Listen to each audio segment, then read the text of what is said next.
Hola, bienvenidos a las videoclases del curso de simulación de la Universidad de Boyacá.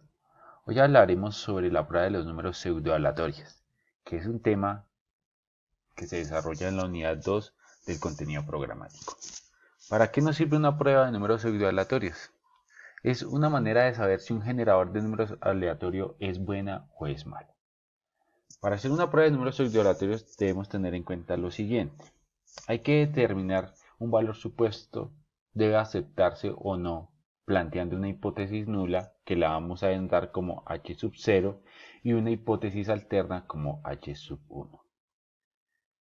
Las hipótesis nulas van asociadas a las características de los números pseudoaleatorios. Entonces recordemos que un número pseudoaleatorio debe que cumplir con las características que tenemos acá, que tiene que ser uniformemente distribuidos en el intervalo de 0 y 1, tienen que ser estadísticamente independientes, tienen que ser reproducibles, tienen que ser generados a partir de algoritmos deterministas. Una secuencia de números pseudoaleatorios no muestra ningún patrón desde el punto de vista estadístico y todo número pseudoaleatorio tiene la misma probabilidad de ser elegido y que la elección de uno no dependa de otro. Por estas razones que también se le llaman números rectangulares. Entonces hay que tener en cuenta eso a la hora de formular las hipótesis de una prueba de números pseudoaleatorios.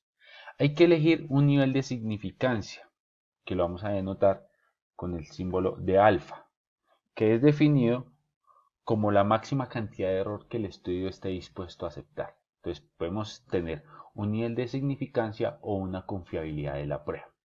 Hay que determinar la zona de aceptación o de rechazo. ¿De quién? De la hipótesis nula. Y esta varía de acuerdo a la prueba que se esté desarrollando. También hay que calcular un estadístico de la prueba o una función pivotal que también varía de acuerdo a la prueba que se esté realizando. Para poner en práctica lo mencionado anteriormente, vamos a hacer una prueba en promedios para la siguiente muestra.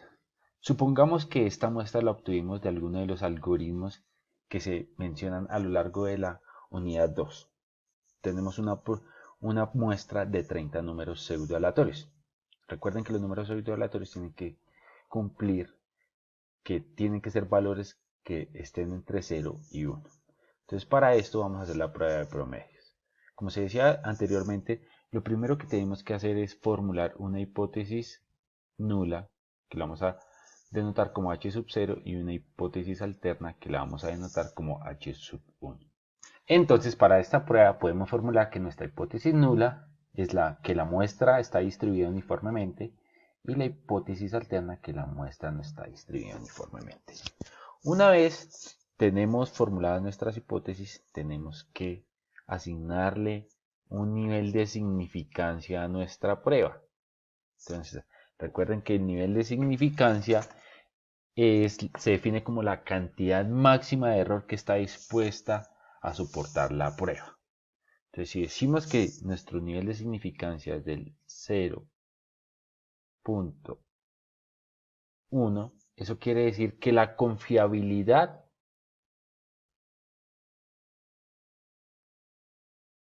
va a ser igual al 99%. O en otras palabras, que nuestro nivel de significancia es del 1% y la confiabilidad del 99%. Una vez elegido el nivel de significancia o la confiabilidad de la prueba, es importante identificar cuál va a ser la zona de rechazo y cuál va a ser la zona de aceptación de la prueba. Entonces, como vamos a hacer una prueba de promedios, esto funciona con la función pivotal utilizando la tabla de la normal estándar. Entonces, lo primero que tenemos que identificar cuál va a ser nuestra zona de rechazo y cuál va a ser nuestra zona de aceptación. Entonces, es importante saber en dónde ubicarnos en la normal estándar, porque esta prueba de promedios se utiliza la tabla de la normal estándar. Entonces, recordemos que la longitud, ¿cierto?, es igual al 100%, o en otras palabras, igual a 1, ¿cierto?, en nuestra normal. Y como nuestro estudio, nuestra prueba para esta muestra es del 99%, esta zona que está acotada de color naranja va a ser el 99%. ¿Qué quiere decir? Que esta va a ser nuestra zona de aceptación. Entonces, si la dividimos en dos, pues nuestras áreas va a ser igual a 0.495 para esta área y 0.495 para esta otra área. Como sabemos que nuestro nivel de significancia para la prueba es de 0.1, como lo tenemos acá, pues alfa medios, ¿cierto? Para esta prueba va a ser de 0.05 y 0.05. Con eso ya tenemos establecido cuál va a ser la zona de rechazo de este ejemplo.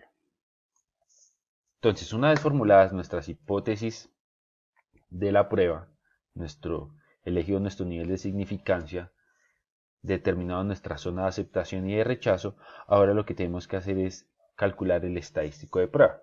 Entonces hay que calcular nuestro estadístico de prueba. Para la prueba promedio está dado como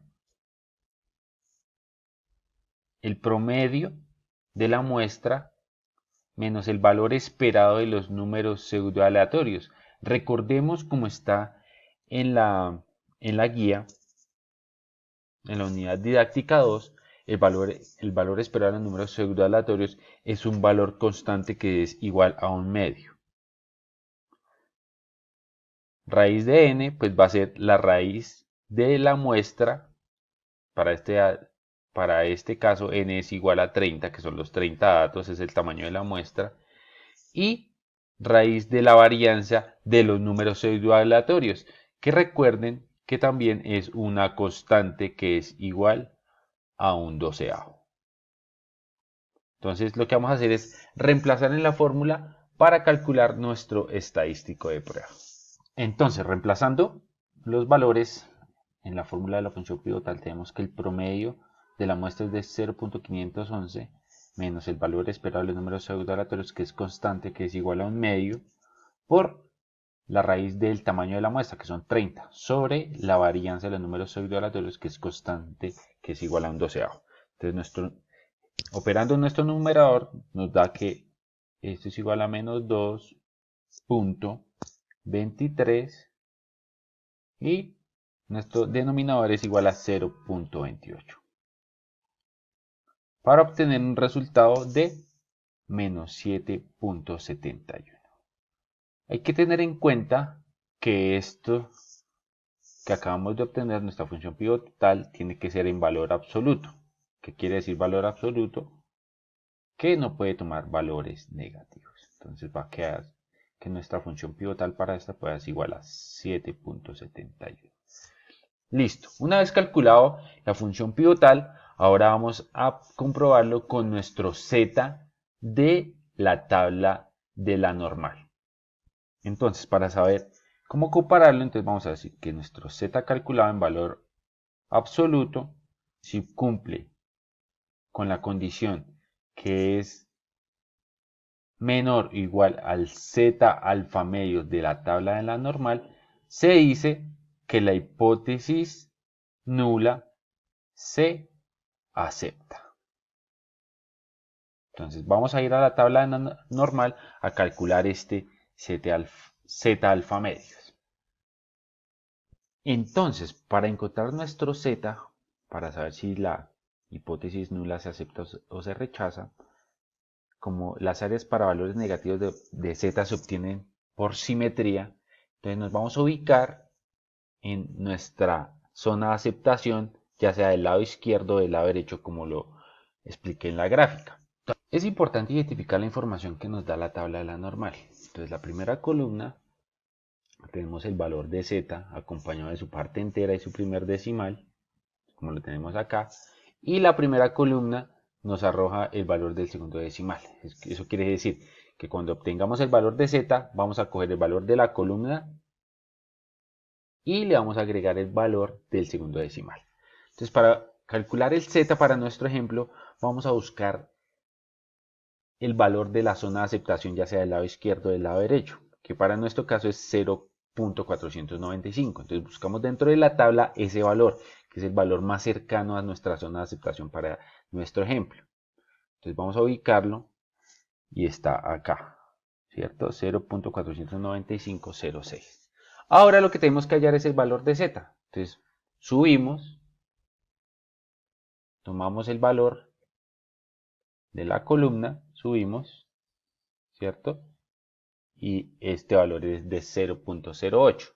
Y ahora nos vamos por la fila y tenemos el valor de 2.5. Entonces es como calcular las coordenadas de ese z o de esa área para obtener un valor de 2.58 para nuestro ejercicio. Entonces podemos decir que nuestro z alfa medios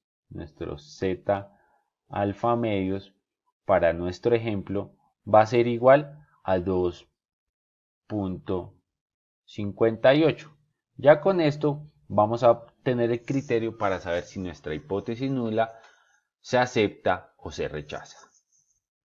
Como ya tenemos el valor de z alfa medios, que es igual a 2.58, entonces podemos hacer el criterio para la prueba de promedios. Entonces vamos a decir, como sabemos que z sub 0 en valor absoluto es igual a 7.71 y z alfa medios es 2.58, entonces podemos decir que esta condición no es verdadera. Por lo tanto, la hipótesis nula se rechaza.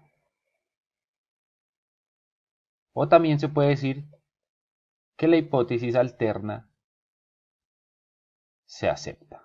Entonces son las dos formas de concluir la prueba. Entonces volvamos a nuestras formulación de nuestras hipótesis. Entonces, ¿qué quiere decir? ¿Cuál es la que se rechaza? La hipótesis nula, y se acepta la hipótesis alterna. Recuerden que las hipótesis son supuestos. Lo importante de hacer estas pruebas es saber si los algoritmos que utilizamos para la generación de números pseudoaleatorios son buenos o no lo son. Recuerden revisar todo el contenido de la unidad 2. Ahí van a encontrar los algoritmos que se utilizan para la generación de números aleatorios y van a encontrar otras pruebas que se le pueden hacer a los números pseudoaleatorios, teniendo en cuenta la formulación de las hipótesis de acuerdo a las características de los números pseudoaleatorios.